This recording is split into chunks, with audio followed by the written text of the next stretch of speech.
Let's have a quick look at how we can set text on fire using Kdenlive. This video is in response to Yosef Abro, who asked about setting text on fire using Kdenlive, so it's going to be very brief. And to put it simply, the quickest way to set anything on fire inside of Kdenlive is to look for the effect called Burning TV. So if you add this effect to your text, for example, simply add Burning TV, it will set your text on fire, as you can see. Now you can set just about anything on fire using this effect, but of course it doesn't look as great or as versatile as one might like fire to look like. So the other approach to setting your text on fire, in Kdenlive at least, is to get a bunch of stock footage of fire, flames, and different things of the sort. Now, of course, for the best flame stock footage, you would have to pay a subscription. Maybe you can check Action VFX or other platforms of the sort.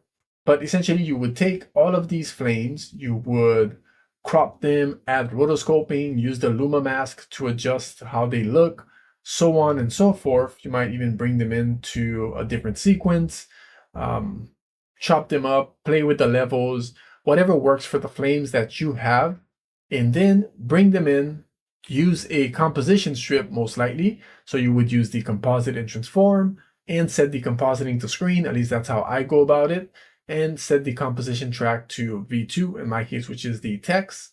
I also have another video about setting things on fire.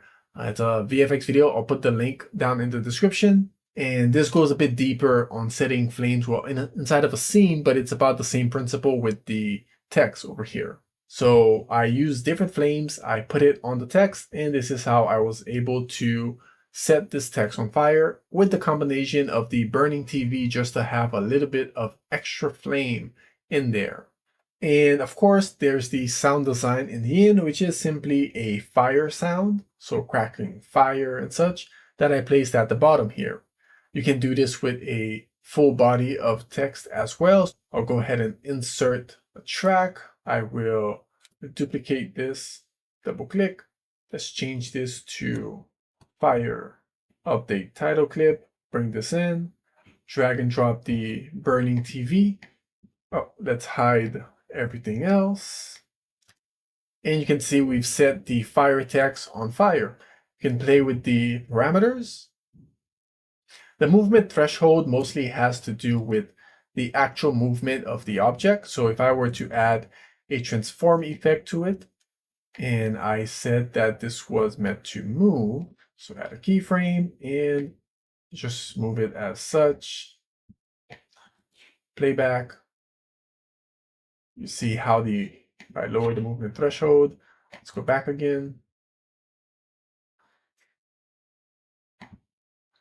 If I increase the movement threshold, then there's less fire that comes out as it's moving. So little things like that. But that is the quickest way to set objects on fire inside of Kdenlive. And to answer another question, there is no 3D text inside of Kdenlive just yet. Another way to set your text on fire is to use another software like Blender, for example. And you can create your text in there and set it on fire using some good old VFX. And that's about it. I have a Ko-fi link down in the description for those of you who like to support the channel. You can click on this playlist here to learn more about Kdenlive. Thank you for watching, and I'll see you next time.